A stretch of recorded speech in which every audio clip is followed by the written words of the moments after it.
I thought I was trolling Marco. We had planned a skit where this is before they popped, right? Uji and Marco came to the car show, and Marco got in the car and hit my switches on one of my cars, and I was gonna body slam him. And we talked about doing it for like a week, and we just never did. And he would hit me all the time and be like, "Let's shoot," and I would just not respond to him. I thought I was being funny, you know what I mean? And then I see him in person, he's like, "Bro, like, why won't you respond to me?" And I'm like, "What are you talking about?" It was funny to me because he's a comedian, you know what I'm saying? And then 2 years later, he's on BET red So carpet. you didn't respond to him at all? It was a joke though. It was funny at the time, but I'm like, damn, I wish I would have followed through with that. So have y'all talked recently? Yeah. Yeah. What is it? You told him it was a joke? Yeah. I'ma ride till the wheels fall flat. No one's gonna put my whole city on my back. Do you look at stuff different? Can you even see like television or videos? Do you hear the music first, or do you look at the video first? Man, that you shoot. You know what I'm saying? I definitely pick apart the video first.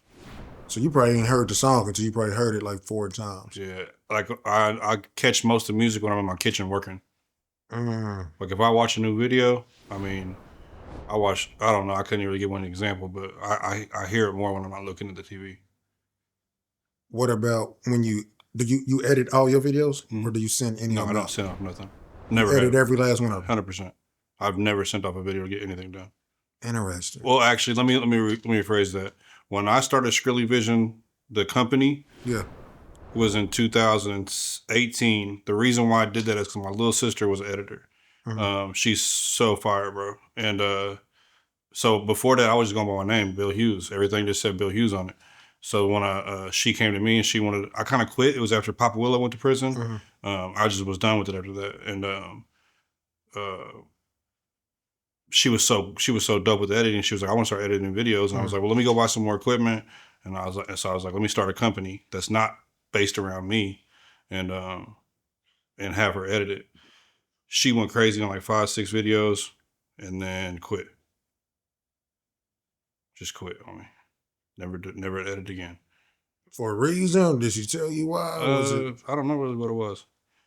She's cold though, bro. Like she was real cold. She was doing stuff for like big artists like Suicide Boys and all these, out of town, huge people. She was doing editing for No Jumper and stuff like that. And just one day just was like, yeah, I'm done. So has she always been editing? How did she just get from just she started to No Jumper? She edited the video one day for me, and it wasn't great, And then a couple months later, she edited a video at school that got her kicked out of school. And it was like super dark, you know what I mean? I was like, wow, she got to look to her. She got to look to her editing. Yeah. And then I started seeing like some little reels that she was doing. She'd come to like I do a lot of car events. She'd come to the car events and film stuff. And the way she would edit it would be like this dark look to it, like not demonic necessarily, but like almost like horror looking, you know what I'm saying? Yeah, like all of her stuff, I started having this look. So there's the last video that Papa Willow shot before he was out. It's super violent. And he was going through his trial, so we never dropped the video. I just had the raw footage the whole time. So I was like, here, take this. I can't think of the name of it. But I was like, here, take this this footage and see what you can do with it. And she went crazy on it. And I was like, all right, I'll go invest some money on some new equipment and just have you start, I'll shoot, you edit, and I'll pay you to edit. And man, I booked like, I think she might have done like 5, maybe 8 videos for me for Skrilly Vision. And I had already shot like 15 of them, and she had like 8 of them edited, and she just quit. You think it was just too much, or? I think that she was more picky about the music she wanted to do. Gotcha. And some of the artists that I was working with didn't make great music at the time.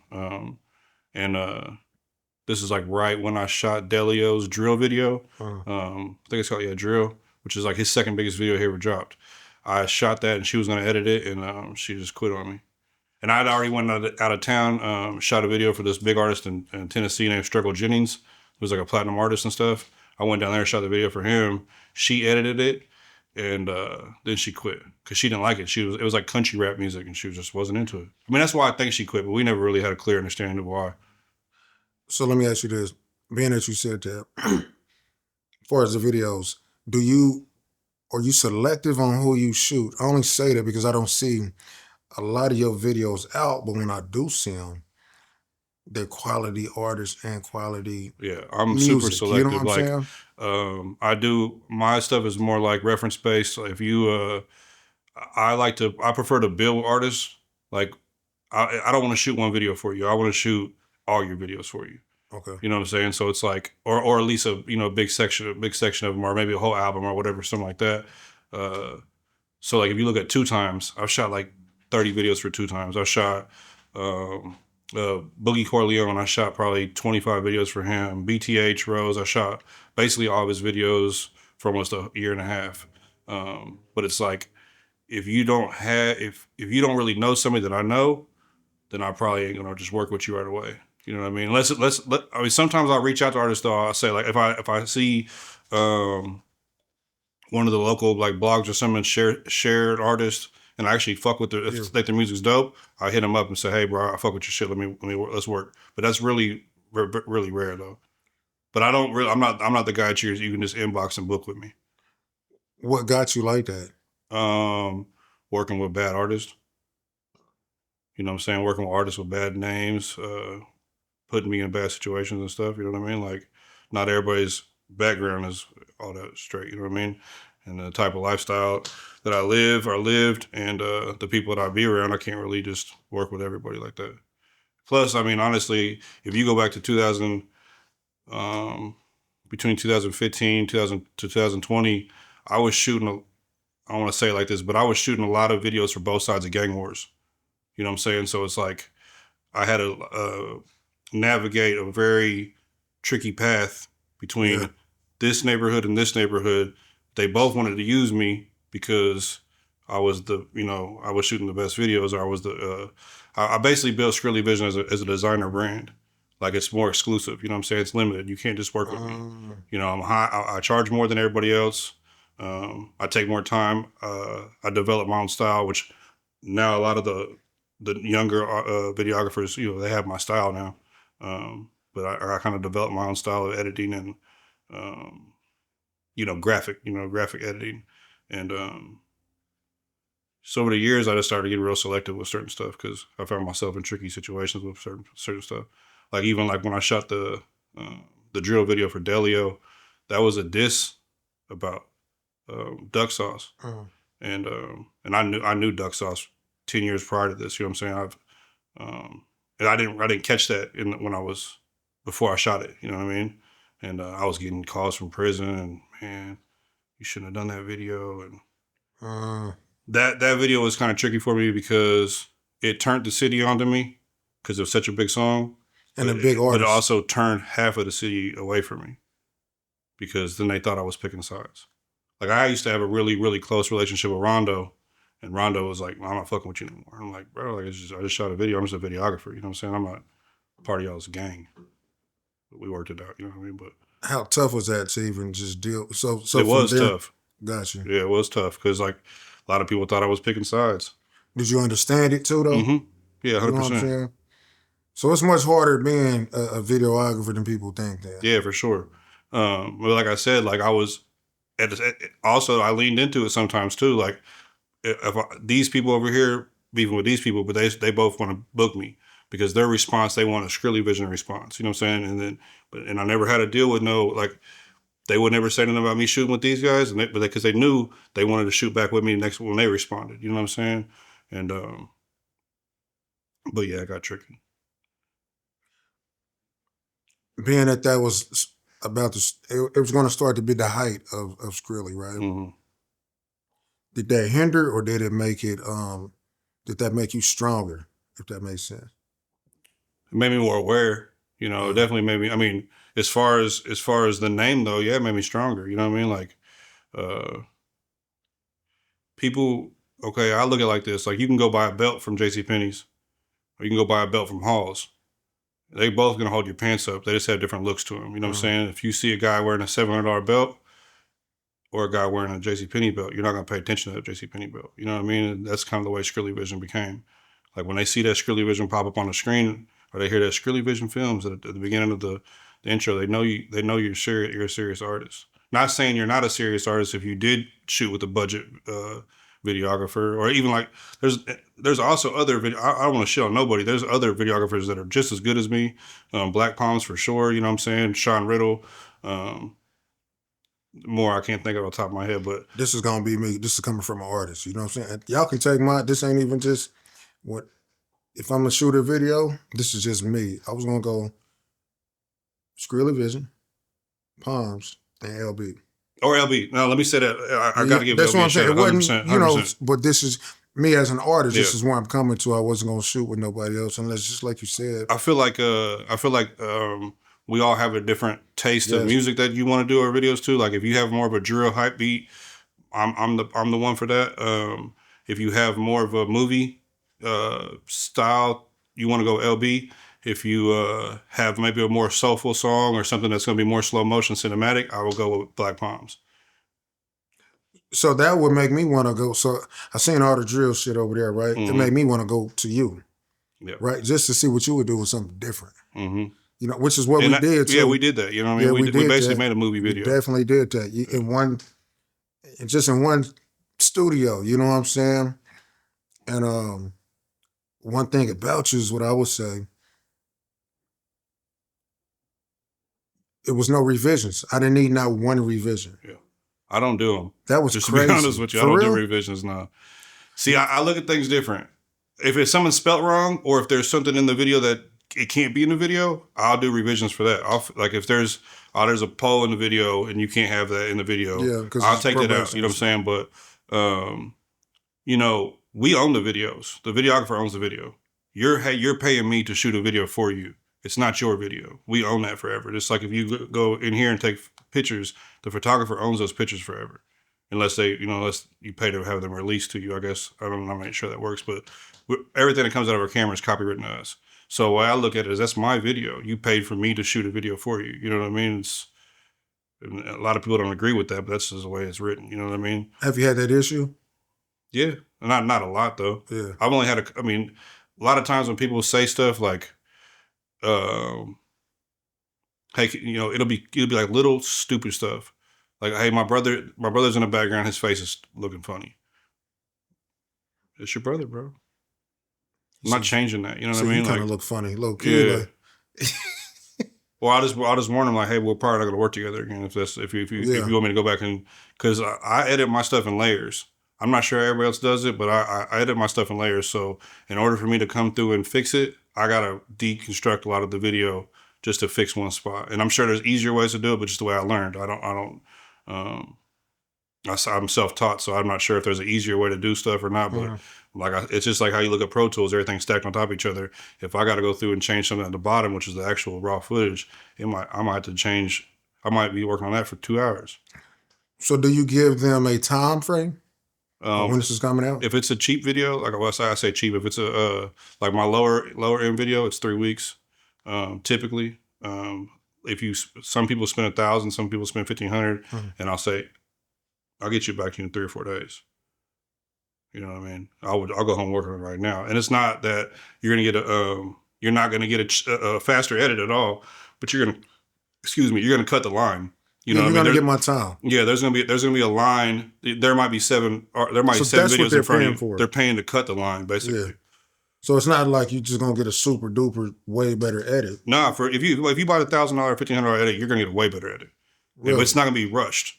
If people think that if you're gonna get it done in 3 days, that means you're rushing it. Nah, I'm just gonna have you skip the line. You're not gonna wait till these other 7 videos are done for me to even start your video. I'm gonna go home tonight and start working on it. That's what I'm saying. Yeah. So it's still gonna be the same edit. No, it'll be for that price, so you get a better edit.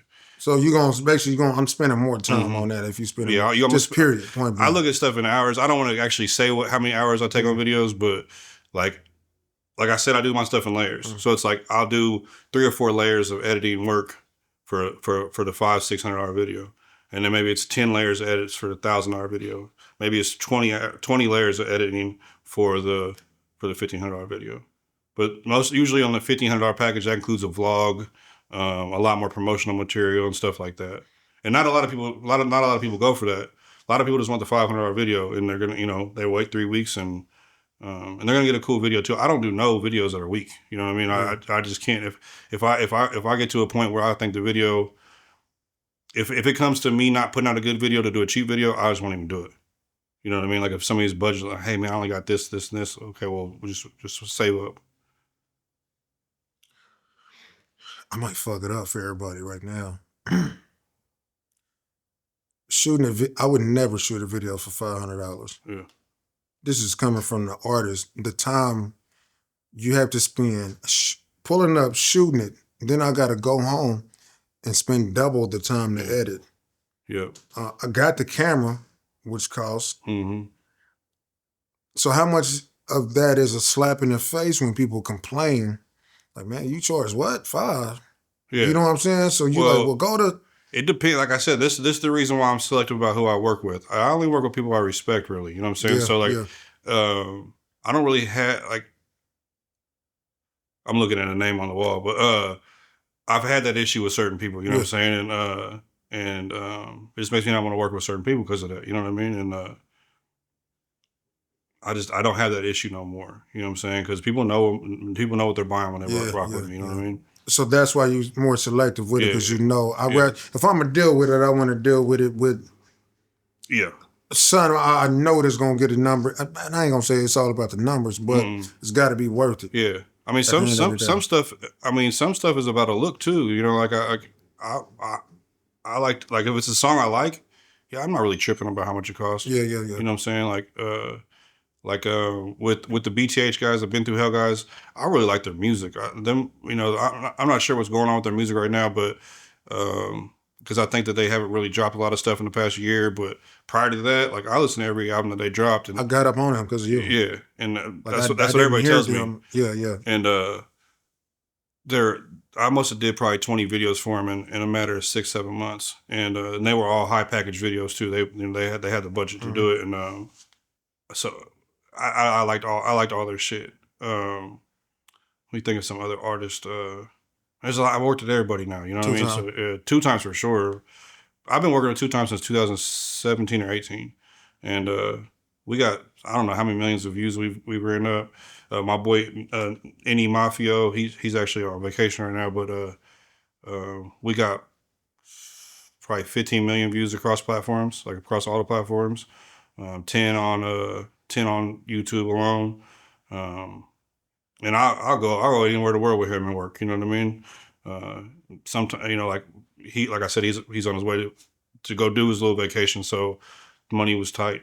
We worked out a package deal to shoot 5 or 10 videos for, you know, a real cheap price. But shit, I was like working with him. You know what I mean? It's my boy. It's so like I like even with like Boogie Corleone, he me and him developed a friendship now where I don't even really shoot videos for him anymore because he has a certain way of working, and now we became friends to the point where it's like, nah, you're not gonna talk to me like that. Yeah. Or I can't talk to him like that, you know, or I can't, you know, and now that's my boy. I've developed some real friendships in this, you know, in this line of work too. What was the hardest time where you did a video to where you like, fuck this, I'm done with this shit? If you can even explain, if you can even talk about it. Man, I've had it a lot though. Or it could be, or any of them. Like honestly, the beginning of last year, I was done. I quit. I was like, I'm out. It wasn't really necessarily a video. It's also about just creative juice though. Like if you just edit videos every day, you're gonna run out of creativity. Like if everything in your life, like I'm the type of person, like, you know, I got a big family, so it's like I like to edit at nighttime after my kids go to sleep. I know everything's straight. I'm not worried about nothing outside of this house. Everybody that I love is right here asleep, and then I can sit here and edit all night. You know what I mean? And when stuff's not clicking right, you know, I can't edit. I'll sit there and pull my phone out. Yeah. It's not for me tonight. You know what I mean? And also just doing back to back videos. I like to have a different look on all my videos, or at least I like to build different looks for different artists or like different projects. Like these 3 videos might be similar to each other, but it's their 3, you know, it's this artist's look, you know what I mean? So that another artist comes along, I got to kind of build a different look for them. And when you're doing that so much, you run out of creativity without stealing, you know what I mean? Like Fastlane Trey really, he helped me build my style because he showed me some videos of some Los Angeles editors. Like this is probably 2021 or 2020. He showed me some stuff that they were doing in LA. And I was like, I like that. I'm gonna try to make my own spin on it. You know what I mean? And then it kind of became my kind of my look for a lot of stuff that I did for the next couple of years after that. But I tried to borrow anything from local. Like I've been editing, I've been shooting music videos since 2012. I started building the Skrilly Vision brand in 2018, I think. Yeah, 2018. That's when I started taking it seriously. I ain't worked a job since. You know what I mean? Like this is my full time career, and but leading up to that, I'm watching Black Palms. I'm watching Sean Riddle, and I'm like, man, I love what they do. I don't want to do what they do. I want to figure out how to make, do my version of these videos. You know what I mean? Not take their style, at least locally. But I mean, we're all art is, something borrowed from something else. If you paint your own painting, you've seen somebody else's painting that looks like that. You know what I mean? At some point. Not to cut that. Oh, what started you into videography? Did somebody do it before you? Okay, so I used to be a DJ. I DJ for a long time, which led me when I started DJing. You make $150, $200 to DJ. So then I started renting out clubs because I could pay $700, rent the whole club out, get all the door money, and make $3,000 a night instead of $150 or $200. So then as I was doing that, I started really loving it. I started getting more popular in the city. I was doing 2 or 3 events a week. You know what I'm saying? I'll do one in Midtown, do one out south, do one up north. And so I would hire these fucking videographers locally to come shoot my, do recaps on my stuff. I'd either never get my footage back or it just wouldn't be what they showed me they could do. You know what I mean? So it was like, I just kept on wasting money. And then one day I was like, I'm gonna go buy a camera. And I was shooting, I used to have a studio. And my boy, they call him 2 Glock J-Rock. He had called me, back then his name was J Real. He had called me to book a session, and I was like, I just bought a camera to start shooting music videos. I was just fucking around. I just bought the camera. I never shot a music video. He was like, shoot me a music video. I said, I don't know what I'm doing yet. He goes, I'll give you $200. I was like, all right. Went home, pulled the thing out the box, shot a quick little 4 or 5 scenes, got on YouTube, figured out what type of editing software to use, and shot my first video the night I bought my camera, a paid video, $200 video, and I loved it. And after that, I posted that video and I started booking. I was going in and out of town shooting videos. I started paying attention to what made this video is terrible. Like honestly, it's not a good video. I had 100 filters on it, you know what I mean? But then I went down to Wichita, shot a couple of videos that came out great. You know what I mean? They were like movies. And then I just started building after that. And then I met Papa Willow. I shot probably 25, I probably shot 30 or 40 videos for Willow. And all of his, his whole record label and stuff. How many does you got not out? Willow? Yeah. I have no idea. A lot. A lot though? Yeah. Yeah. There's a lot of people that have a lot of videos that aren't out. There's a lot of, it's more than that is music that's been recorded in studios. Like I must have recorded probably 5,000 songs during the time I owned my studio, my first studio. Oh, so you was actually recording like I used to be an engineer. And well, depends on who you ask. But almost none of the music ever came out. You know what I mean? People would just record all day and just never drop none of the music. So it's the same way with videos, kind of. You know what I mean? The reason why I say that about it depends on who you ask about engineering. Is I became friends with Woodgrain. Woodgrain has been a legend in Kansas City for a long time, and he told me one time, he's like, "You're not an engineer." He's like, "Cause you mix by your ear." He was like, "You can look at the screen and tell how to engineer without even hearing the music." He was like, everything has a place where it belongs. He was like, "So I'm an engineer." He was like, "You're an artist." He's like, "Because you say how you mix it to how you think it's supposed to sound." He goes, "I mix it to how it's actually supposed to sound."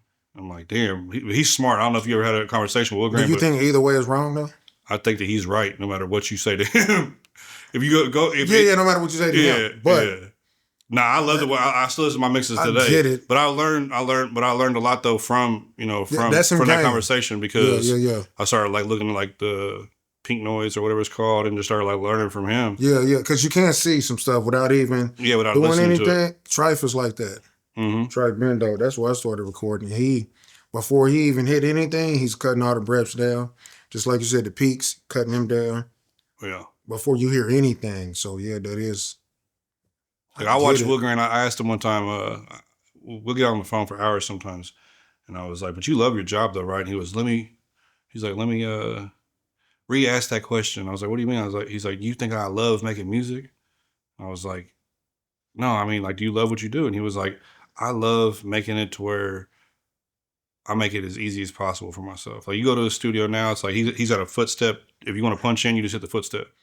You know what I'm saying? Like Eric, he's like, I like to. He's like, while I'm recording, because you know, like a lot of places, like jazz, for instance, like you record there, then you got to come back for a mixing session. You know what I'm saying? Like Wood's doing that stuff while you're rapping, and he's ordering Jordan slides at the same Yeah. time and researching gluten-free toast or something. You know what I'm saying? Like, and he's just wild watching him. He's one of the smartest people I ever met. And Like, it's crazy because I've been in Wood Grant. I can count on my hand how many times I've been. But when I went, he makes you dub too. mm-hmm. I hate dubbing. So recording your verse, you're stacking your verse. But the verse came out. I've never had to say anything about my verse. He's the only engineer I've never had to say anything about the verse. Yeah, It was crazy. he's got to figure it You out. know what I'm saying? That's no shade to nobody else. You know what I'm saying? He's got to But, figure it out. like I never. So you saying that is wild. You know what I'm saying? Because it makes sense now. Because you do, and then when you go in there, you got to hit. This is what I was thinking when you were saying that. Because you got to go in. You don't have to go in. You go in. You got space. You got everything you need to do. You could really record your verse on your own. 100%. Yeah. So I'm thinking of these people. I'm like, bro, y'all paying $75. He kind of getting over on y'all, bro. He ain't got to do shit. Yeah. But when I came out, the verse was done. It was I don't have to say shit. Yeah. You know what I'm saying? So you pay for what you know what I'm saying? Yeah, you're paying for what you leave with. Period. You know what I'm saying? That's one thing I've been telling people recently. Like when you buy a video from me, you're not paying for a service, you're paying for a product. It doesn't matter what you got to go through during the process of it. Like that's not what you're paying for. You're paying for the finished product. You're not. I'm not a service. I don't provide a service. I provide a product. You know what I'm saying? You might be part of the service. You might be part of the product. You know, because I'm shooting a video with you. But at the end of it, the video is what you're paying for. You know what I mean? It's a kind of weird concept, but I kind of learned that from him. Speaking, how'd you get to Willow? He had Blanca's on 18th and Grand. I had a club in Independence called Damage, and he hit me and was like, "Hey, can I get a date out there?" And I was like, "Let me get a date out there." And he was like, "Okay." And he ended up introducing me to Lori, who owned the bar. I ended up running the calendar at that bar within a couple of years. It turned out bad, but so I met him through that. What's crazy is I'll tell a story. I had probably like 7 bands on me, all small bills, because it was door money, all small bills, 5s, 10s, pockets like this. He came to me and was like, "Go put that money in the car." I was like, "Wow." He goes, "That dude's out to get you, bro." He's like, "I already told him to stay away from you," but I was like, "Damn, man, I was slipping." You know what I mean? And after that, like the next day, he hit me up, and this is before I was shooting videos, but he didn't know that. You know, I wasn't like frontline as a videographer. I was still the DJ, club promoter, and I don't really know how we ended up getting doing videos. We just started clicking. Became my friend though. Like he's somebody I go anywhere in the world with. I got his name tatted on my chest, Free Will on my chest. Straight up. That's my boy. You know what I mean? So was you tapped into? I couldn't imagine you not being aware of that. You know what I'm saying? Yeah. You didn't have nobody there around. You know what I'm saying? Around you to protect the money, and you know what I'm saying? I mean, so, you know, look out for this. I protect myself. That, you know what I'm saying? I've always, I got my own reputation for that type of stuff. But it was somebody that he knew, though. You know what I'm saying? Yeah, He was like, I already told him, nah, but just put that shit up. And I see it though. I can see how easy it would be. Because I'm not even from Kansas City, Missouri. I'm from Kansas City, Kansas. So, this was 12 years ago. So since then, I've developed my own reputation here. But at the time, I was new over here. I moved over. That was like the year I moved over here.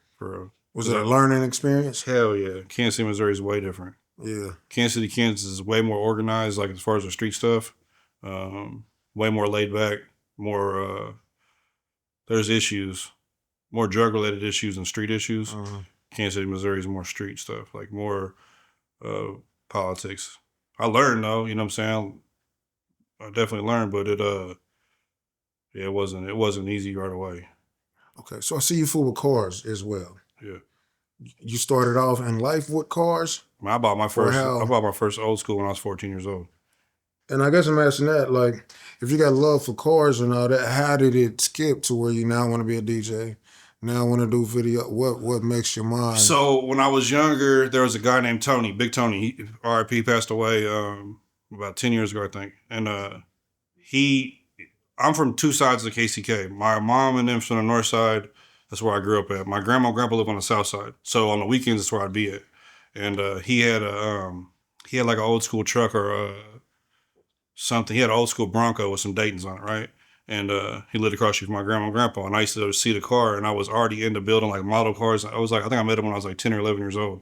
And I built a model car just like his truck. So I wanted to introduce myself to him, show it to him. And it was weird. Like I started just kind of hanging out in this dude's driveway while he would be outside working on his car. And he was a baller though, you know what I mean? Like, especially like as our relationship grew, he started getting more and more money and stuff. And he would have parties. And you know, back in the day, that CD books are like this thick. Yeah, everything. You know, you have your No Limit section, your 3-6 Mafia section, all these all the way through. So yeah, slow jams and everything, and those slow jams in the back. Yeah, and I would just DJ the parties. Like he'd have all his people over there, and I would just the whole time just be the one person, putting the music on. And then he had stored some stuff for one of his friends, and he had some turntables over there, and I started playing with them and just learning. And it was just something I always wanted to do, and I started making beats, and like when I was 16 years old, started recording a friend of mine, my boy Larry. I started recording his music. He started taking it seriously. He introduced me to a couple other people. We just started linking with different people here in the city and stuff, and so I started recording. And the whole time I'm like learning how to DJ. I'm learning how to do graphics. I'm engineering. I'm learning how to make beats, which I was never really good at making beats. Or I was, but I could always find somebody that was better. So that was something I didn't really like to focus on because I could always find a good producer. And I'm not really sure. So I started doing mixtapes. That's how I started. Okay. So I started doing mixtapes around the time MySpace came out. I started linking. This was crazy. This is one of the weird things that happened to me. So I got like 1 million followers on MySpace. I'm doing mixtapes with all the artists from Atlanta. I got Gucci Man doing drops for me. Scooter, all these dudes from Atlanta doing drops for me. All these people in Houston, Magno, Mike Jones, all these people doing drops for me for my mixtapes. I'm doing mixtapes for people in. We can't skip it. How through MySpace and networking. Like MySpace was a networking monster, bro. Like Facebook. So you would just reach out and they would just kind of reach out back. It was weird because. Okay, so I learned about bots back then to where I could just take and let my stuff run, and I could put a video on everybody's page on MySpace. I have 1 million people on MySpace. I could drop 100,000 videos in one day on these people's on walls, and just watch my numbers climb. And this is around the time when you could sell, not videos, but like the player. You could sell your MP3s on your player, and so I just I'll do a mix. Put it on my player, and then just let my bot run all day long and just drop my mixes. And then people start sharing them. And 2005. I did my first magazine cover in 2006, so it's probably 2004 when I started. And hold on. Magazine. I did I was doing. So you did a lot of shit, bro. That's what's crazy about it, because during that time, I'm trying to work my way into Kansas City. Nobody would fuck with me. All these artists in Kansas City would just look at me like I had nothing to offer. I'm doing. There's a group in Spain called the Madrid Pimps. They're hella big, and I'm doing all their mixtapes. They're doing millions of streams. This is 2005, 2006. They're doing millions of streams. I'm working with everybody. I couldn't get nobody in Kansas City to work with me at all. Did people know it though? Yeah, they knew. I mean, you can look at my page and see it. I guess I say this because I don't know this. Like, I think we should have been and knew this now. You know what I'm saying? Yeah. I think things just don't get. I think we don't sell ourselves. Like, remember the Grid magazine for Kansas City? Yeah. So I did the Grid magazine in 2009, maybe 2010, and they did like a full story on me, and I explained a lot of stuff. Then that really brought me into Kansas City, I think, when I did the Grid magazine, because it was like so many people was picking it up and seeing it. Because Grid was dope because it was like half girls and half local artists. Mm-hmm. So it was like people might have been picking up for the girls, but then they, after they looked at it enough, they start reading about the artists and DJs and stuff. And um,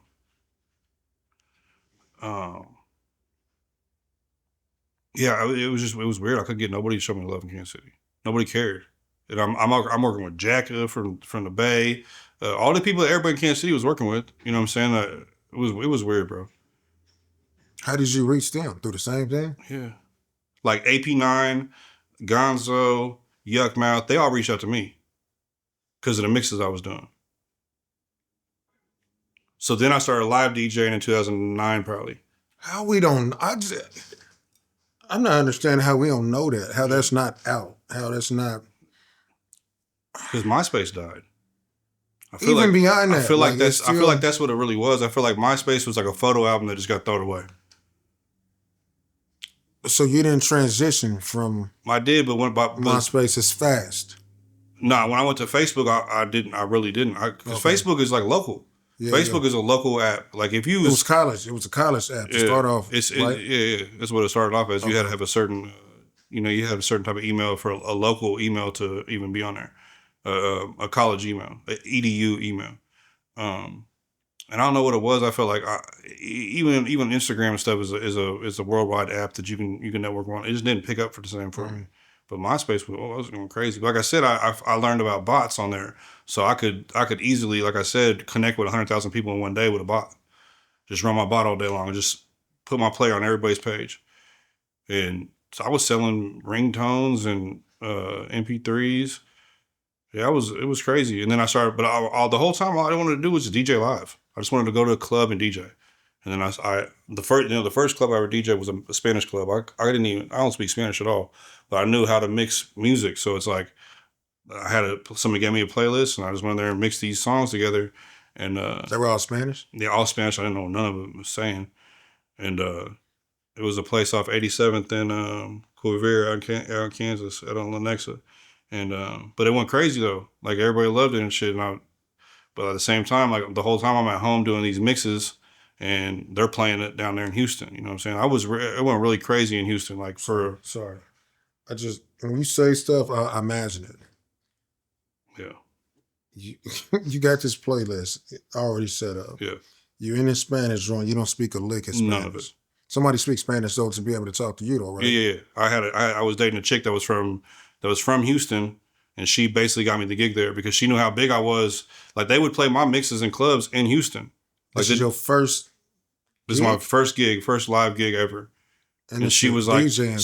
so when you put your stuff in the Serato to mix on the turntables, it breaks it down into the beats per minute. Yeah. So then you just put it like that, and this will be the 89 BPM. This is 90, 91. So these three songs are going to mix together perfectly. You know what I'm saying? So that's where you start at. So is there an art in doing that? So how long was it? My first show was 2.5 hours. Yeah. So how do you gauge the? I don't know. Now, I mean, after that, I probably DJ'd because, like I said, I used to do 3 shows a week, so I would do 3 of my own shows a week, and then probably do 2 more. And that, really helped me in Kansas City was Cool Wayne.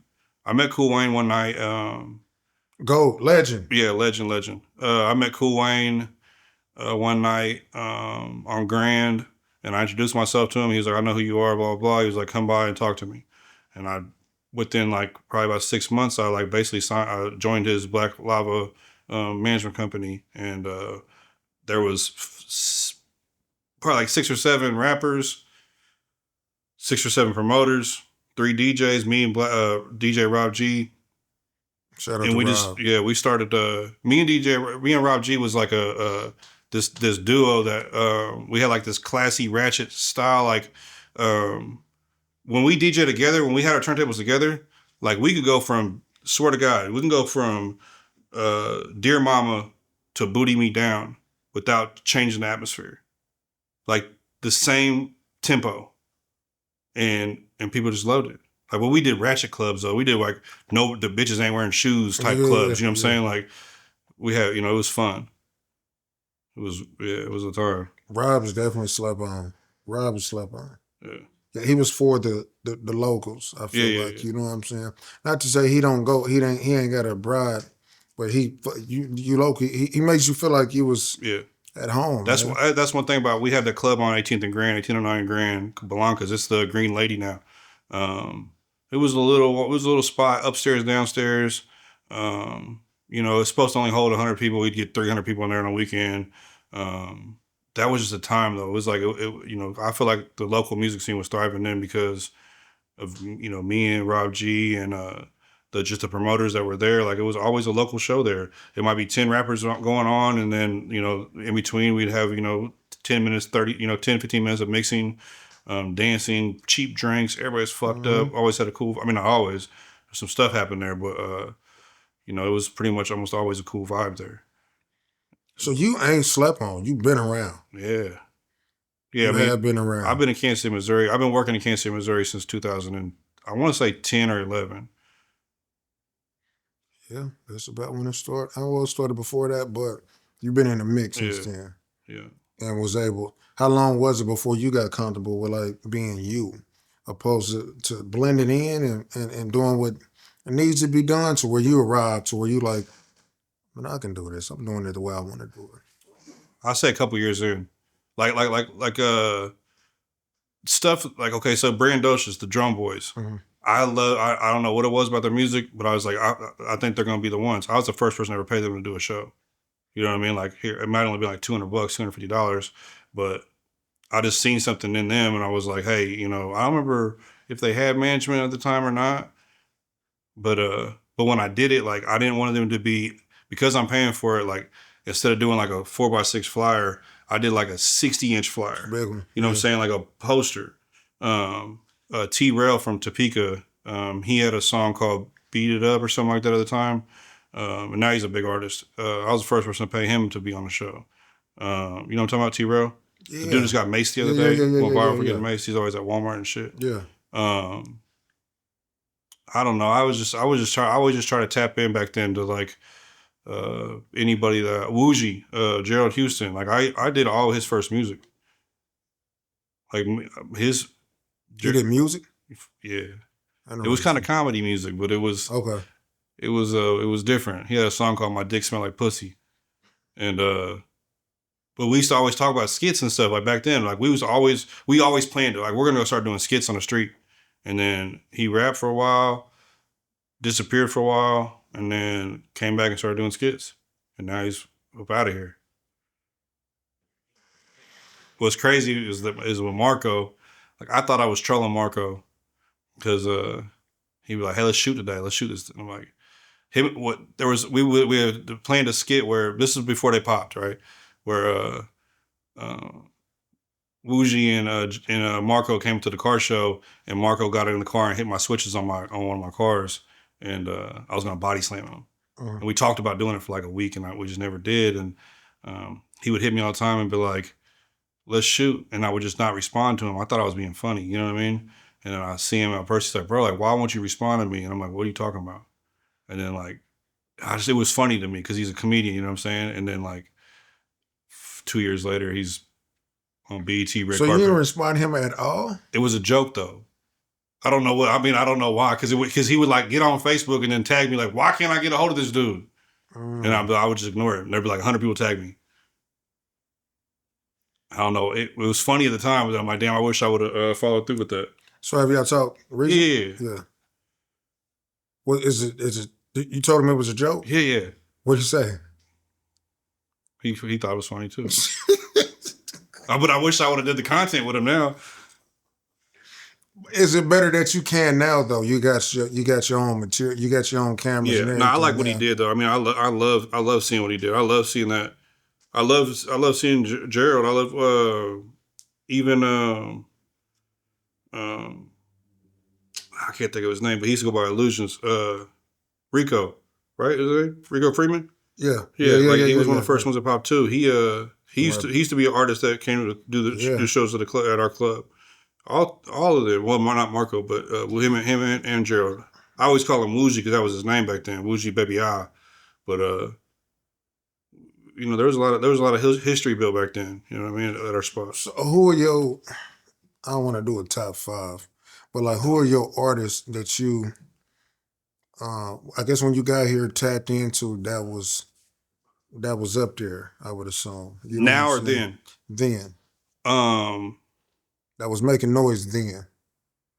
Shoot. Ron. Never got to work with him. I mean, we did shows together, but never got to shoot no videos with him. Two Gun, which I worked with Two Gun. We did shows together, never did no videos for him.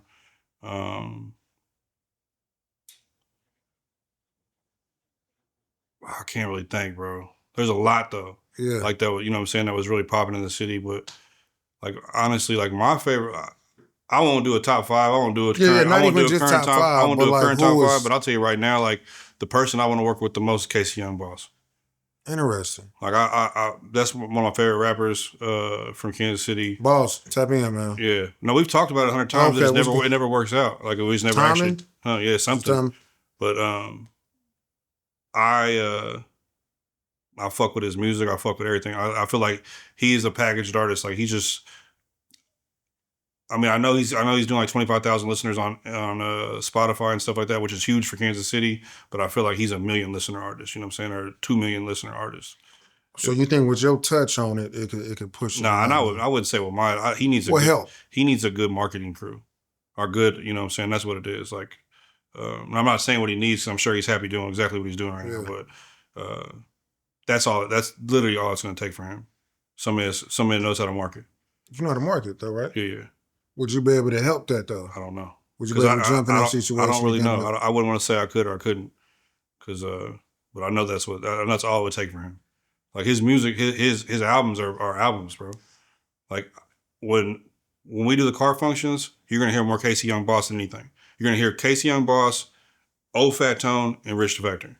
You might hear some other stuff here and there, but the most artists you're gonna hear is Casey Young Boss, because he just makes good music. It sounds good, slaps. That's one of the most important things with the car culture in Kansas City is huge, and I feel like a lot of artists. I've been saying this for 20 years.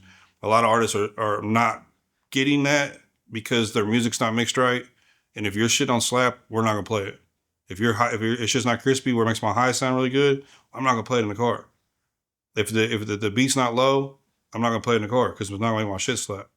I'll say one person I used to as a DJ, I could always tell who went to jazz. I don't know what it was, but jazz always made the floor shake. Like his low end bass, I've always said this to everybody. I could tell you went to jazz to get your music mixed every time I was right.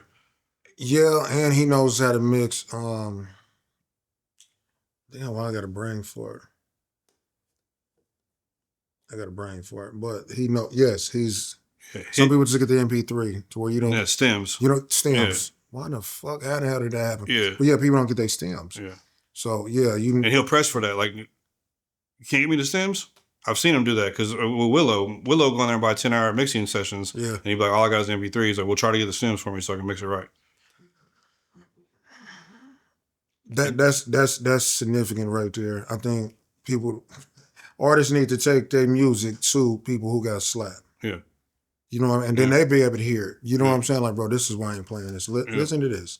Well, I just shot a video for a big artist here, and the day that I went and shot the video, I knew it was gonna be an outdoor video. I didn't bring my MP3 speaker. I brought my Chevy, and so I was just playing the music on the Chevy so we could shoot the video, shoot the video, and it sounded like shit. And I was like, bro, this ain't mixed right. Like, something's wrong with it. You hear it, listen to it, because my shit's crystal clear in that car. You know what I mean? So if it sounds like shit in there, then it's just mixed wrong. And they got to fix. That's what I said. Did they take that criticism good, though? Yeah. So have you ever thought about managing? I used to be manager. I worked, that's what Cool Wayne's company was. Cool Wayne taught us how to manage. I used to manage a group called Quick Cash, a Spanish group from Kansas City, Kansas. And I managed Little Frostino, who was a big artist from Kansas City, Kansas. Yep, he passed away. And I thought about getting back into it recently. There's a couple artists that I would manage that I work with now. If I can get them to be more consistent, there's two of them. If I can get them to be more consistent, then I'd pick up managing again. But it's the managing, you're doing that for free if you can't make no money. You know what I mean? 20% of nothing is nothing. So, would you throw that out there? Would you damn near 360 a management deal? Like, if somebody came like, give me a year. If I could give me a year with my artist. Yeah, if I could if I found the right artist, I would do more of a label deal. You know what I'm saying? I could offer that. You know what I mean? I got the budget. You know what I'm saying? So, like a production deal. You Yeah. know, do splits or something like that. But with managing, you got to be doing shows. You got to be selling verses. Which I meant like Mafio. Like we was talking about any Mafio. I managed him basically for several years because he was selling verses. He was doing paid shows and stuff. But then whenever he got to a certain point, we hired a real manager. Let me skip to this. I Googled, what did I Google? Billy Hughes Shooters Only. Yeah. When did you start Shooters Only first off? August 2022. Okay, so I Googled that, and it was when I go to it, it pulls up your Facebook and it pulls up a post, and then it's a long ass dialogue, right? I don't want to go. I wanted to read the dialogue, but I want to get into it though. But it's basically like Shooters Only. Why would you name that Shooters Only in Killer City? Blase this, blase that, right? Yeah. One, did you understand that? And then two, what is your rebuttal for every time you know you're going to hear that? Okay, so Shooters Only is a joke. Period. Okay. Started as a joke. During 2021, 2022, if you said I was shooting on Facebook, you get violated or you get flagged. And I would accidentally do it. I would say I was downtown shooting, and then damn, I can't use my Facebook for 30 days. I said I was shooting, and so. And I got homeboys that shoot dice, like they're addicted to it. That's all they do is shoot dice. We can be in a restaurant, they're shooting dice. They're doing coin flips and playing Foursquare, whatever they can do. They're gambling constantly. So I tagged one of my partners in a post and was like, it was actually a Sauce Walker post, and they was doing $4,500 rolls, like $4,500, and I was like, bro said he'll shoot you for $4,500, and I got flagged on Instagram. So. I made a shirt originally that said, "Sorry, we were shooting," and I didn't make it to sell it. I made it to wear it at video shoots as a joke. But then there was a company in California, I believe it is, called "Sorry, We Were Trapping." I seen that like a month later, and the logo was damn near the same. Like I never seen their shit, they never seen my shit, but somehow we made almost the exact same logo. It looked like a Chinese food takeout bag. Like it says "Thank you, thank you, thank you." That's kind of like how it looked, like the same font. But it says "Sorry, we were trapping" on it, and or "Sorry, we were shooting." Mine says "Sorry, we were shooting." Theirs says "Sorry, we were trapping." So then I was like, I don't want to use that, and I made a shirt that said "Shooters Only." The original one said "Killer City" on the front. Now it says SkrillyVision.com because it's a merchandise company. It's not a clothing line. You know what I'm saying? Yeah. So it's a merchandise line for my videography company, my photography company. The first one I made was burgundy with the cream color letters on it. I went to the gas station. Homeboy was like, "Where'd you get that at? I want to buy that like now." And I'm like, "Okay, I'll bring one up here to you. What size you wear?" And I went across the street. I was on North Oak Traffic. I went to Margarita's, the little Mexican restaurant, and I was sitting at the bar, and I had a couple people walk up, "Hey, where'd you get this shirt at? That's dope."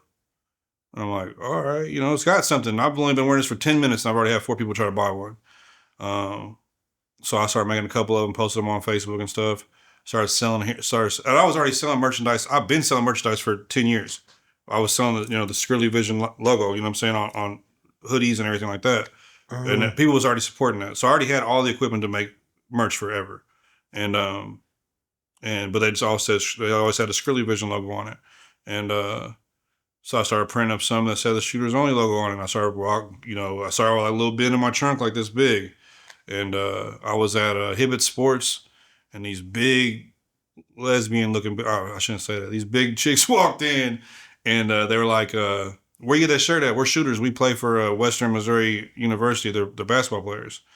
And I'm like, "I got some for you, And, I think I gave them away. And then the stuff started getting popular. I started the website. I started going... It was weird how it happened, but like I would get like 4 orders in Los Angeles or Las Vegas, all one time, like different areas of Las Vegas, and then Sacramento, and then Shreveport, Louisiana. There'd be like 2 or 3 orders, and it was weird because what it was is somebody in that area shared it, and then their friend list, was like, "Oh, that's dope. I'm gonna get one." And and I wasn't making a lot of money at the time, bro. And I had this this dude hit me up from Kansas City, Kansas, and he was like, I need 12 of those shirts. He's like, we're a pool league. We shoot pool. And as I started like thinking about it, like there's a lot of shooting, but you cannot talk about this on Facebook. If you say I was shooting pool, maybe if you said shooting pool, but if I was at a bar shooting, they're gonna flag you for that. You know what I'm saying? So we just kind of built off of the provocativeness of it. You know what I'm saying? What plus says kill a city on it. I've had a lot of issues with that. Like you was bringing up that post, people think that I'm talking about shooting people. Like, no, we don't condone that at all. Yeah. The point is there's a million types of shooting. At least a dozen. I can name a dozen different types of shooting right now off the top of my head. And none of them talk about killing people. That's perspective. Yeah, you know, but at the same time, I'm sure there's killers out here with my shirt on right now. You know what I mean? For sure. I know a couple people that have been killed wearing my shirt, and that's it's pretty sad, but it's real sad. But it's happened recently. You know what I mean? And there's a surveillance video right now of a guy shooting somebody in one of my shirts, and that's but he didn't shoot somebody because my shirt he was wearing. You know what I'm saying? He just bought my shirt and was still wearing it the next morning when something happened, and. But I had, like you said, that post. The guy was like, "Oh, I'm not sure exactly which post that was, but one person was trying to blame me for the shooting at the parade. You know, they're like, "Oh, it's people like you that make the shooting. I got my cousin killed at the parade," and I'm like, "Bro, like, that has nothing to do with that. Like, Travis Kelce's brand is Killer Trav. He's not catching bodies in the off season. You know what I'm saying? Killer doesn't mean murder. You know what I'm saying? Like, you can kill a lot of stuff. Like, but I've ran into situations. But and if you look at a lot of the merchandise I got now, these classic tees will never change. I'll never change this classic T-shirt. It's always gonna say Killer City on it. I don't care what nobody says. This design is never gonna change.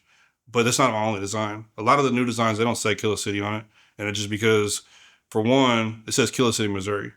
All my people in Kansas since the beginning of it, well, make one for Kansas. The way I look at it is, I'm from Kansas City, Kansas. I was born and raised there, but I started my family, my businesses. My whole life was built in Kansas City, Missouri. My kids' whole life is going to be, it starts in Kansas City, Missouri. I don't know where they're going to go in life, but this is where I'm from now. You know what I mean? This is where I live. This is where I built my life at. So I'm Kansas City, Missouri. From Kansas City, Kansas, from Wyandotte County. I'm not turning my back on that at all. But I would never, unless I did a collab with somebody in KCK, I wouldn't do a Kansas shirt because my company's not from Kansas. My LLC for Shooters Only is here. All my copyrights and trademarks and everything is here in Kansas City, Missouri. But a lot of the new shirts don't say any city on it because of it's becoming more international, bro. If you look at my page, there's people all across the world now wearing this stuff. So did you stumble up on that blessing low key then? Yeah. As that joke, and you like, damn, this kind of, let me just run with it. Because it turned into a 6-figure, business on accident. Like it outgrew the photography. Which is so dope, man, because I got a bowling league. Yeah. And I got a bowling league. I was in a bowling league. I'm thinking, but I wanted to wear local merchandise. Mm-hmm. So I'm just thinking, I'm like, man, I gotta wear it. So I don't know who. I'm gonna go, let me go holler at Popper. Let me go holler. I think Popper was busy, had something going. I was hollering at Deep Rooted, you know what I'm saying? I hollered at a couple different people just to kind of figure out some shit. And then I just got to think, I'm like, Shooters Only is bowling. Yeah.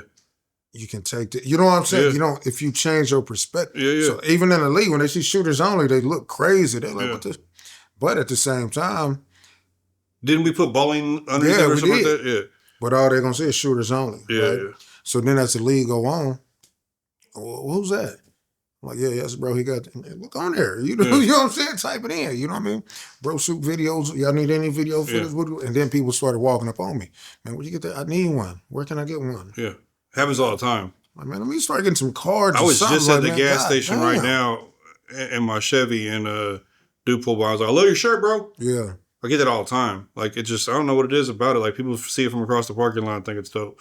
And it is, because it's simple and it's just, it represents Kansas City too, though. Yeah. But it ain't crazy. Every walk of life wears it, though. Like anybody can wear it. You go to the biker bars, they're wearing it. You go to the ratchet clubs in the city, they're wearing it. You go to the Power and Light, they're wearing it. And the funny thing about it, it's not funny. I hate when people say the funny thing about it. It's not funny. The dude on the post, he's like, yeah, all the black on black crime, all that woo this. Everybody that asked about the shirt when I had it on was white. Yeah. You know what I'm saying? So I'm like, bro, this ain't even. Yeah. I can only imagine what you got to go through without, you know. All the time. But it's cool. Like, so those posts, I get those once a month, you know, but it gives me a chance to explain what I should explain. Like, it's not anything about shooting. Like, even, okay, so recently I got pulled over in Liberty. I had dealer plates on my truck, and because I was waiting for the title to come back. It's just a long story, but it has the actual dealer plates on the truck. Bro, they pulled me over, and I sit there for like 10 minutes. They didn't get out of the car and walk up to me or nothing. They just sit there, like 7 more cop cars pulled up, and the lady walked up and she was like, "Roll your back windows down." I'm like, shh. I was like, "Man, I'm not a criminal or anything like that." And she was like, "Where's the firearms?" I said, "I have no firearm." I said, "I don't own a firearm." And she was like, "What's up with a sticker on the back window that says shooters only?" I said, "It's a photography company." And as soon as I said that, I seen her whole face relax. Like, she was on edge the whole time. Once I said it was a photography company, it made sense to her. I didn't have to speak to those other 7 cops ended up pulling off within a couple of minutes and stuff. She was like, I couldn't run your record because you have a dealer plate on there, so I couldn't know if you was a criminal or not. And what's crazy is I got a call from Corporal Anderson from the Liberty Police Department.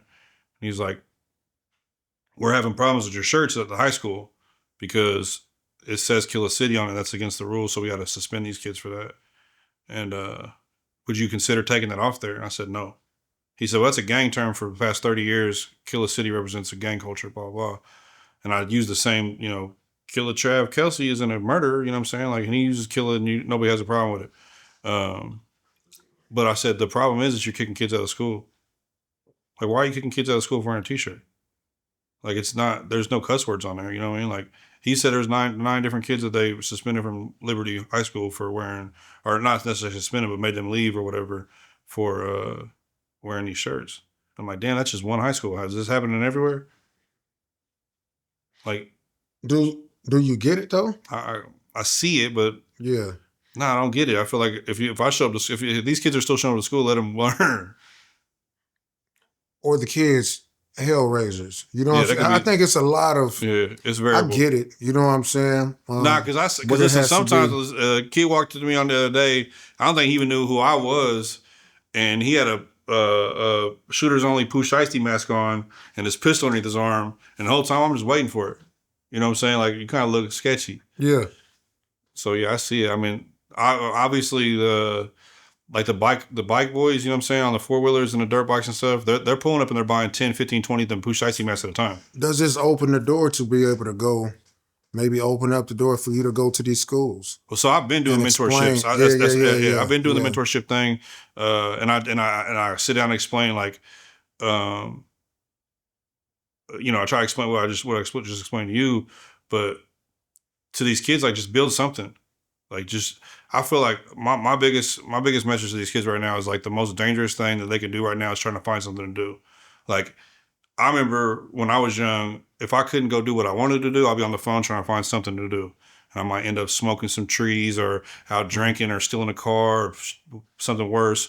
And now it's even worse because these kids are doing that fentanyl shit. And it's like, you might be trying to find something to do. The next thing you're doing is you're dying on somebody's carpet because you didn't ate a bad pill or something. It's like these kids are dropping dead from this stuff. And I try to tell these kids, like, have something to do before you know, like, I picked up a camera and changed my life with it after years of selling drugs and, you know, everything else and just being you know, basically not worth shit. You know what I mean? I was just chasing money, but I made more money with a camera than I ever made. I made more money with t-shirts than I made off a camera. I think that could be a door opener. Say if you went to the schools, which you brought me, who used you for bowling. You brought them who's in school for basketball, you know what I'm saying? So we can still stay the city and still, you know what I'm saying? What I represent is that this ain't what y'all think it is. They gonna think that, but hey, no, just like you said, hey, pick up something, do something. Yeah. I think that's a start. Yeah, I feel like the shirt in itself is provocative. You know, it makes people look at it and makes people think. And I do understand why people are so close-minded about it. Because I could see their face change when I explained it. Like I said, that cop thought I was gonna start opening a fire on her. But then she pulls up, I'm like, "Yeah, I don't even own a firearm, man. I'm a photographer. Yeah. I shoot photos and videos." Judging a book by its cover, Mm-hmm. boy, it's tough. Yeah. Do you think you get enough praise for what you've done and what you do? Oh Only yeah. say you do. I feel like yeah. I don't even want. I don't even care about that shit. I think that yeah, I do. I'll say like people are always like, man, Kansas City is a popularity contest. But I think every business is. I feel like if we're in a music business, we're in a shirt business, we're in the painting house business, if we're in the plumbing business or the gardening business, popularity is what sells it. And I have a pretty big following. Both my Facebook pages do over 1 million views a month. My Snapchat's doing 290,000 views a month. Like, um, and just off me just posting my kids and posting my shirts and posting my kickbacks with the cars and stuff. And let me ask you this too, And then. I don't So do a lot of that. I don't do a lot of that drama stuff that everybody else, like. I know I got into that. Young Chuck do that before. Me and a couple other influencers bumped heads, but I don't do all that other stuff like fake beef stuff or leaning into drama or the yeah, verses and stuff like that. Like nah. what makes you go along with it? When I ask you to um, be a spokesman for a bowling league, what would make you say yes to me but no to somebody else? Not to Um, say you would say no to no, somebody else, I but definitely what say would? no to a lot of people, but Yeah, I think I think that's a good characteristic to have for any man is to be able to say no. No matter how much money's involved yeah, or how much clout's involved, saying no is a great characteristic to have for men and women, not just men, it's but the hardest. Yeah, yeah. hardest and great. And Yes, exactly. well, for you, like I've always respected everything that you got going on. You've always been a humble dude and creative and but shit. When you said something about it, I jumped at the chance to be a part of that. You know what I mean? Plus, it was just another thing that I could say. Like, shoot, I sponsored a bowling league. I Yeah, sponsored a pool league. I sponsored an archery.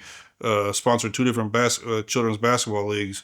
And like even that cop, like when the cop reached out to me, he was I don't know I think it's a cop from the police department. He told me he's a corporal. I'm not sure exactly what that means, but uh, he'd seen that stuff though. He was like, I see that you're doing food drives. I see you're doing backpack drives and stuff like that. You're doing great stuff. He's like, but just the word "Killer City" is a gang term for the past 30 years. And a lot of people, when people see that, it triggers their emotions and this and that. It's like, but you see what I'm doing. You know what I and mean? it triggers your emotions to where you don't know what it all Yeah. represents. See, and that's what. Because And what so he's emotions? looking at me like I'm a terrible person. He gets on my Yeah, social media and goes, "Oh, damn, this dude's a full time father of 4 kids and still is out yeah. here doing it. What he's supposed to do.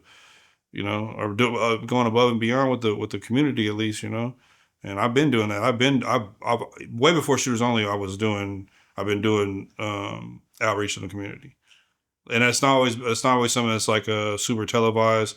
I do want to say something about that. Like I see a lot of people say, well, if you're gonna go make plates for the homeless, don't film it.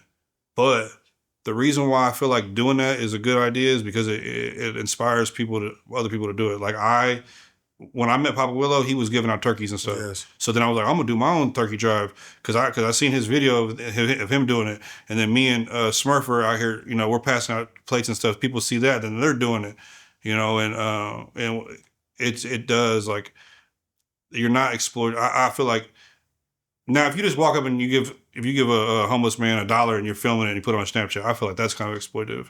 But if you're actually trying like me and Cool Wayne and Willow one time did a huge toy drive. It was right after Willow got arrested. Huge toy drive. And it led to other people doing toy drives. Uh-huh. You know what I'm saying? And I feel like that's important. I feel like it's inspiration is important. You know what I mean? And the thing is, with Willow, he gave out more than food. No, he gave That was houses. just, He gave a dude a house. man, not only that too, but like being in the labs. Like I think he was the first time I was in jazz because of him. Yeah. First performance, him. Just giving people opportunities, you know what I'm saying? So people be having good in them. And if you keep surrounding yourself around that or get some type of motivation from For that, years, you're I going didn't to take you're gonna any do it. advice from anybody.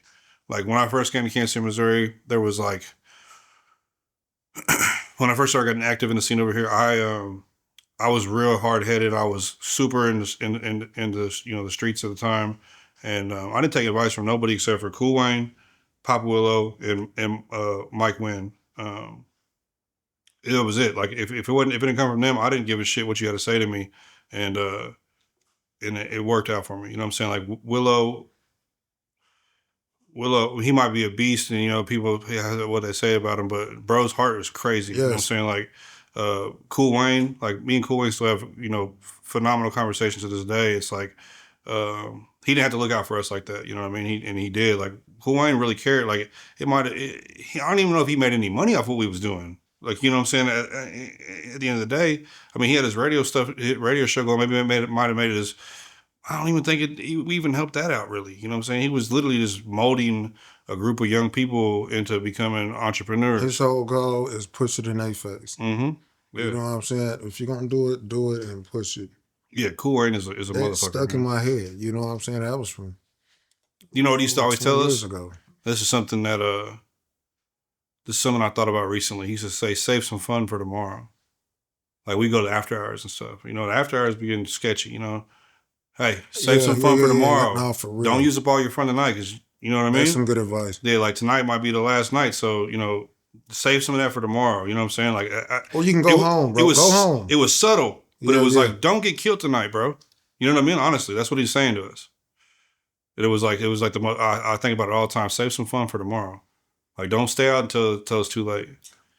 Let me ask you this. The KC People's Choice Awards, right? I Mhm. believe you won it. What year did you win it? 2023. Best So a couple years videographer. ago then. Yeah. Have you tapped in? Were you privy to the awards first off? And then the other videographers, did you check any of them out? Yeah. Is there a community of videographers or not? Or is that just like I'll say one kinda person. I everything didn't is? mention him earlier, but DJ Vince Yeah. is an organizer. Like when we all raised our prices, it was because DJ Vince. DJ Vince reached out to each one of us that was, I'd say like the top 3 or top 5 or whatever. It was like, hey, we all going to raise our prices at the same time. I don't even know if he's still shooting. I know he's got a whole another entrepreneurial thing going on right now. But at the 2019 to 2023, like we all kind of, even if we didn't all talk to each other, I've never met Black Palms in my life. I'm not even sure if it's one person, because I've heard a few different stories that Black Palms is actually like 2 or 3 different people that shows up, and one dude edits, but it's like 3 different videographers, which I don't know if that's true or not.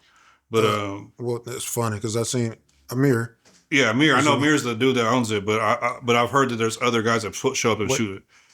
Probably so. I only say this because it's funny. I seen him DJing Really? on the Vine. I'm like, bro, Palms?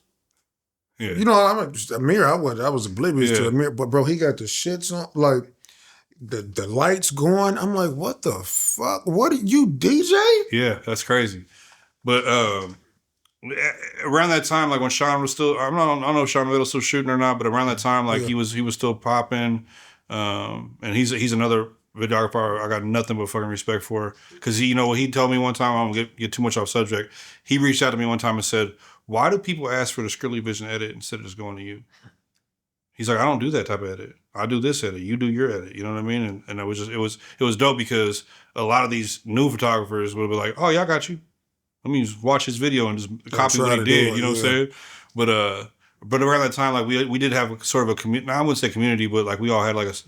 But then it was like, I'd say like around 23 to 25, there's been a lot of new people picking up the camera, obviously, and fucking the prices up, shooting videos for free and this and that. But get back to the KC People's Choice Awards. The first couple years, I'm not sure what year it started, but the first couple years, I would always get a lot of posts about why weren't you nominated? And I would assume that People's Choice Awards, there should be like at least a committee that selects the top certain amount of people, and then you use those 5 or 10 people and you have people vote on them. But what it was like anybody that heard about the awards, they could just tell all their friends, "Hey, vote for me."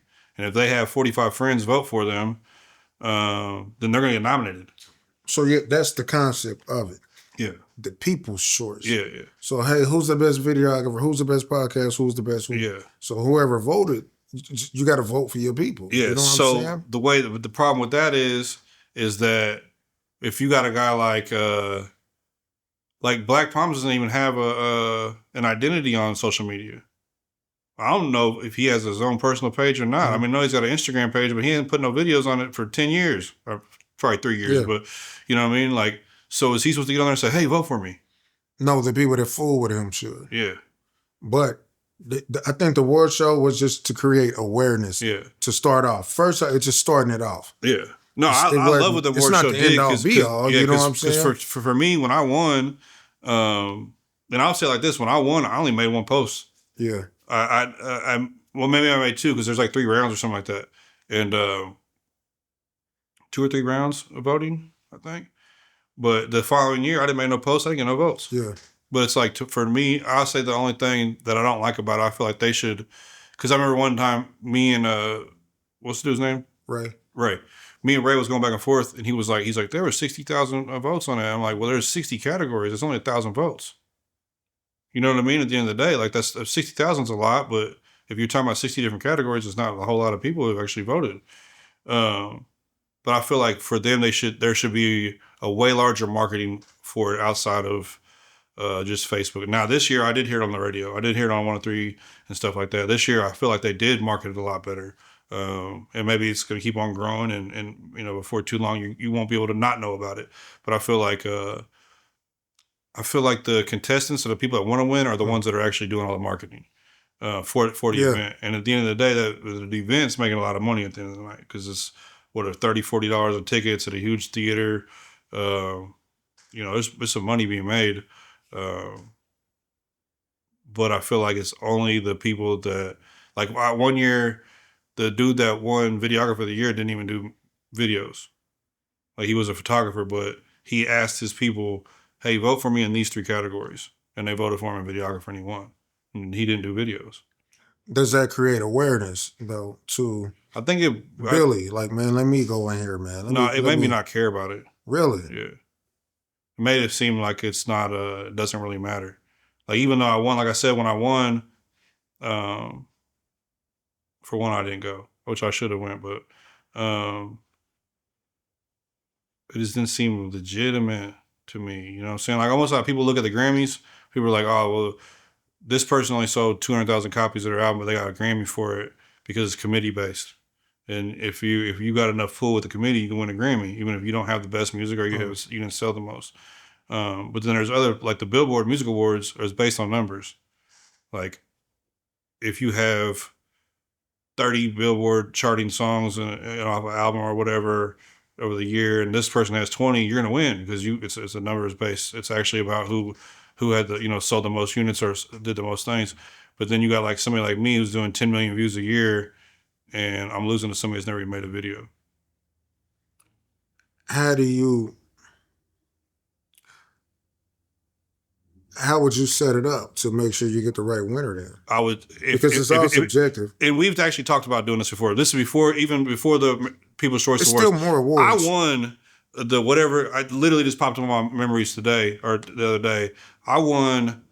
Another company was doing it in 2010 or 2012. I won Photographer of the Year and Promoter of the Year. Another company was doing it in 2014. I won Videographer of the Year and Entrepreneur of the Year. And but since then, like we've even with Cool Wayne, we talked about making doing one. He's not in the music scene no more at all. But we had spoke about maybe trying to figure it out. But it'd be committee based, like at least the nominees. Like start with the 10 people that are actually if that way it's not somebody that doesn't even shoot videos couldn't even be nominated. You know what I'm saying? Like if this guy, there's easily 10 videographers that are doing over 1 million views over 1 million views a year here. You know what I mean? Them should be the 10 that get nominated, and then we'll vote on them. Artists, rappers that haven't even dropped an album yet shouldn't be in that category, the best rapper category. If you haven't put out no material yet, you shouldn't be in that category. There should be easy to pick 10, top 10 rappers in Kansas City, put them as the nominees. 10 barbers, 10 soul food restaurants, 10 tax preparers, and however they do it, it's pretty easy to pick the top 10 and then have the people's choice of vote on them 10 rather than just anybody that has a Facebook and be nominated and win. Because right now that's how it's set up. Anybody that has a Facebook can win, no matter if they're good or not. And I think it go both ways too, though, because I only say this because I learned about a lot of people too, with just having sometimes like me, I know who the top videographers are, right? Who else is shooting them? Who won that? Let me go check him out. Yeah. And then well, that's how I learned about the dude that didn't even shoot videos. So then I might learn about somebody else that he didn't shot, or it's a trickle down effect. You're never gonna be able to please everybody with an award show, especially based here. Yeah. So I think it's more of a awareness. The people's choice is the only way you're going to really be able to do it. You're going to catch flack however you do it. No, nobody's going to be happy. No, yeah. So you can't please everybody no matter what you do, especially when it's winners and losers. Yeah, it takes it out of your hands. First off, like, you know what? I'm just bringing awareness. So like at least I'm doing that. Nah, what he's doing is dope. I never take that away from him. What he's doing is dope, but I feel like just maybe the initial nominations should be set up a little bit different. That's just my opinion. Well, that would be a different award. It wouldn't be the people's choice then. It would be because the people still choose from the top 10. But what I'm saying is like if I know what you're saying. Though. I can get on Facebook right now. Okay, I got 27,000 followers on Facebook. I can get on there and say, hey, vote for me in tax preparers this year. I've never prepared taxes in my life, and I can win that fucking award. Promise you. Yeah. You know what I mean? But I think it would be set up for them other people who do tax preparation. Hey, get on y'all shit. Yeah. That happened with us. The podcast award we lost to somebody who only had one pod. It motivates some other people. You'll get some negative, but it's going to be some positive too. It's going to make people work hard too. It's a lot of people that's been working hard now because of that. You know what I'm saying? Which is cool. Won, I kind of hated that we won because it put me in competition with people. Like, I don't even want to be.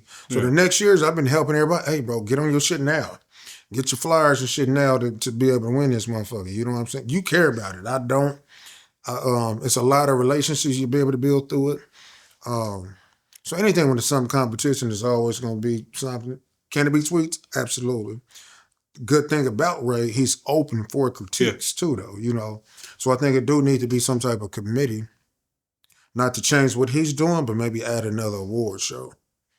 Yeah. Something else. Yeah, like I said, I love what he's doing because, I mean, I've been watching the barbers more than anything. Like, I don't even have fucking hair, but I get my beard done, and I found some cool barbers off just the barbers picks, So it's obviously, beneficial to the city, it's 100%. Definitely beneficial. But at the same time, like, the one thing that I don't like is that the contestants are doing the 100% of the footwork of the whole event. Gotcha. You know what I mean? So you're saying more marketing on their everybody. I feel like if it's going to be People's Choice Awards, all the people should hear about it. Gotcha. More people should hear about it. It shouldn't be like, damn, I didn't even, honestly, this year when the first votes was going on, I didn't even know it was going on yet. I didn't know about it until almost the very last day. They extended the last day because there wasn't enough votes. Mm-hmm. Like if they would have like, okay, let's go back. Marketing is cheap as fuck now. Internet marketing is cheaper than it's ever been, ever. When we used to do big shows, it cost $10,000 to get 8 videos or 8 commercials played on cable. So like if I did a big concert at like America's Pub, it cost me $8,000 or $10,000 for 8 commercials. Now, if I put $10,000 into Facebook and Instagram ads, I'll be the most popular person in the city. 10 bands. If I spent 10 bands today on Facebook and Instagram ads, everybody in the city would know who I was. Yeah. Marketing is cheap as fuck now. You know what I'm saying? Like it's incredibly cheap. So there's no reason for us not to know that the awards had even started yet. Yeah, we can go on all that, and I think it should be a committee. You know what I'm saying? For next year, I just doing it. I think every year it's getting better and better and better. Like I said, this year I was listening to 103, and at the second, I think it was around the second round. I'm not sure where they're on now, but I think it was around the second round of votes. I was listening to 103, and I heard him talk. I heard him talk about the awards and stuff on there. So I mean, it's obviously growing. Yeah. Like I said, I got nothing bad to say about it. I just get you because I just feel like I said, like I watched people that weren't even involved in certain categories, get nominated and then win because they had enough people vote for them. Yeah. And then the people like me, I'm not gonna sit on Facebook and beg for y'all to vote for me. Now I'm watching people like I'm watching, like right now I said like I'm watching the barbers. I'm watching a certain group of barbers. That's all they talk about on Facebook right now. Hey, vote for me, and they're gonna win. 100%, they're gonna win, and they might not be the best barber. Yeah. But the best barber might not even be on Facebook. And don't care. Yeah. But and that's the thing, like, because it's dope in a way, and then in a way it's just like, if other cities see this, or they gonna think that Court mentioned this before, like other cities are gonna think this is y'all best. Yeah.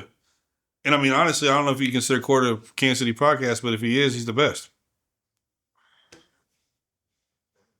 I don't know. I beg to differ on that. He's the most popular. I don't think he's the best. Oh, okay. Yeah. Let me rephrase it. He's the most popular. I really like the Travis O'Gwen one.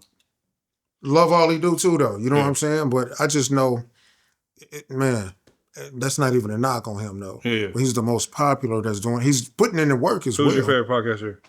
Favorite? Indelible Marks. You got to put me on that. Hands down, because I just know the time he spends on. He lives, eats, shits, breathes podcasting. He was the first one doing. We won the first podcast award because of him. He got us on this podcast before anybody was really doing it. You know. Yeah, like I said, one of the main reasons why I wanted to do this was just the questions. Yeah, it's not like what city was you born in? And what's your mom's maiden name and shit like that. Like it just so many of the podcasters. That's how they start off but you ask questions that make people think and shit. We got to do another one too, because I want to deep dive into the other little shits too, though. But it's more of an introduction. I did a podcast 2 years ago with a guy. I'm not knocking him at all, but we talked for 4 hours, and I was thinking, you're gonna cut this down and make something dope out of it. And I was like, just send me the raw copy or whatever, and I'll tell you what to cut out. He's like, I'm not cutting nothing out. And I was like, good luck. I was like, boy, I'm not about to share this. Like I didn't, because during the conversation, I'm like, you got to cut this out, and I would explain something to him so that way he'd be privy to the background information. And then he just left that in there. I was like, well, I can't be on the camera saying all that shit. He's got like 27 views on it probably right now. I'm not about to share that. 5 a year. What's next? What's next? Do you want to go by Skrilly, shooters only? How many my street name names? is Skrilly. Like that's been my name, you know what I'm saying, for I don't know how long. Shooters only is definitely taken off in a different way. But I mean, I'm always gonna be a photographer. That's what I do. Straight up. The clothing is just like is a support Extra. is supportive of that brand. But it's definitely this year is gonna be different. Like I try to kill the brand. Like I stopped making clothes 3 different times. I stopped. Couldn't do it. Couldn't They do it. hitting you up. Yeah, I got. Hey man, I just bought these foams. I need this. I need shooters only in this colorway. All right, bro, I got you. And then I post it. And, I want 4 of those. And I've literally tried to kill the brand 3 different times. People like me. Hey, you got an extra large? Yeah. Yeah. For it today. Yeah. But now it's like I'm going full. Now that I kind of figured out, like, and shout out to Deep Rooted. I didn't know they was manufacturers. Yeah. I just talked to him yesterday. I spoke with him at Popper's shop like 2019 or 2020. And I built an actual clothing brand before, like an actual designer brand. And it was literally I'm not even gonna get into it, but it was something completely different. It would have been a Hellstar type of brand or something, you know what I'm saying? That wasn't Kansas City based or nothing. It was something that I really sit down and built. And when I ordered all my clothes, I never got them. I ordered them from overseas, all cut and sew stuff, spent a big old bag on it, and then COVID happened and it ended up on a shipping container somewhere in California and never got shipped to me. And but I spoke with him about it then, like 2009, like it was the end of 2019. I think it was Thanksgiving 2019. And he was telling me about all, like the stuff that he was doing. Like he was out, the dope patches and stuff. So then yesterday somebody sent me some of their stuff that was getting done. It was all cut and sew, like not a printed hoodie. Like they were making the hoodie right there. And with the logos already printed, already sewed into it. And I was like, who's doing that? Because it looked like Afghanistan or something. He was like, nah, Deep Rooted does right here. Yeah, it's funny because I talked to him a couple of weeks ago. Yeah, so I'm gonna get some stuff. I'm gonna start doing some cut and sew stuff with him for sure. I got 2 questions before we get up out of here. One, this is a hypothetical. Just one of these weird, wild questions. It's been a topic at work. Do I want to do this? Actually, I got 3 questions. Spaghetti, right? Mm-hmm. Does fish go with spaghetti? Yes. Fried fish? Okay, thank you. All right. Fried fish. Yes. Yes. I've asked like 15 people at work. They looked at me like shit on my face when I'm like, yeah, fish go with spaghetti. Yeah. They like that's that. And I go to Louisiana a lot. That's a dish. So really, spaghetti is a side dish to fish. I don't want to do this, but to most Caucasians, fish and spaghetti is the weirdest shit I've ever said to them ever in life. Yeah, because I didn't know because Italians eat spaghetti as a main dish. But like if you go to the South, it's like the fish is the main dish, the greens and the spaghetti is a side dish. Can you tell them that? Yeah, I mean that's how they do it. Yeah, I'm talking about I'm getting looked at crazy. I wanted to make a post, I forgot to make a post. I meant to make a post about this. Yeah. Like I spend a lot of time down south, so it's like a different type of so you kind of don't. They ain't gonna count you. They might discredit you then. Yeah. Okay. I go everywhere, but I mean, if you go to Louisiana or Houston or Galveston or anywhere in the South, like spaghetti is a side dish on fish and chicken and stuff. I know, but see, I'm not crazy. Yeah. Mm-hmm. Second conversation that's going on. I ask a lot of just weird shit. If I hear something, I just ask people at work. So, subject this week is if we was to reach our demise early, right? You got a wife or a girlfriend. Are you okay with your brother marrying her if you gone? Say it again? We end up dying. Okay, yeah. Right, I got a girl, I got a wife. Yeah. So then once I'm gone, my best friend ended up getting with my wife. A bunch of my best friends are with my ex-bitches. But I mean, I ain't dead yet, but I don't have no problem. I'm saying close. Like, y'all close, though. No. Close. I don't have no problem with that. Really? No. Okay. Why? Why not? Why something's wrong with me. I don't know. I just have no attachment like that to people. I just got divorced like a week ago. Really? So you ain't got no attachment, so that I guess that's different. So you don't give a fuck at all. No. Because some say, like, I'd rather have the brother than her get with a random dude or cousin or to get with a random dirtbag. Yeah. It sounds like, nigga, fuck no. Nah, I don't care. You just... Yeah, something's wrong. You want to sit down again. Nah, not at all. I don't care. If we can get any advice from you, what advice could we get from you? Man, just stay busy. Find something to do. Find something to do and stick to it. Be consistent. Consistency is all that matters. Like with the Shooters Only brand, if I wouldn't try to kill that brand 3 times, I don't know where I'd be at. Because each time it took a different path. Like I said, when we first started, I was getting these out of town orders that were crazy. Like 3 orders in Las Vegas, 3 orders in Shreveport, 3 orders in Tennessee. And it's like, but then when I killed the brand, I cut the website off and everything, and brought it back. I never got those orders again. I never got that weird. I mean, I still get orders from out of town, obviously, but it was never like that though. Like where one day I got 8 shirts going to Las Vegas. One day I got 7 shirts going to Stockton. You know what I mean? Stuff like that. And it's never happened again. And but it's because I wasn't consistent with it. Because I could have had that business and this business and that, all these different people watching it. You know what I mean? But I killed it. I just wasn't. I had 2 sons back to back too, so it was like it was overwhelming for a while. Like just trying to fill orders, trying to make shirts. But be consistent. Just be consistent. Take care of your kids too. Everybody, take care of your fucking kids. That's the best advice I can give you because that's all it's going to matter when you're old. Take care of your kids. We got the entertainer. Part 2 is coming up next. Yes, sir. We got to speak about divorce now. Not to get in your business, but life after divorce. That's yeah. Oh man, yeah, we gotta get back to that. All right, bro. I'ma ride till the wheels fall flat. I'm the one that's gonna put my whole city on my back. Ain't the one you wanna push like when coins come back. I'm the one that's gonna keep me a Glock on my lap.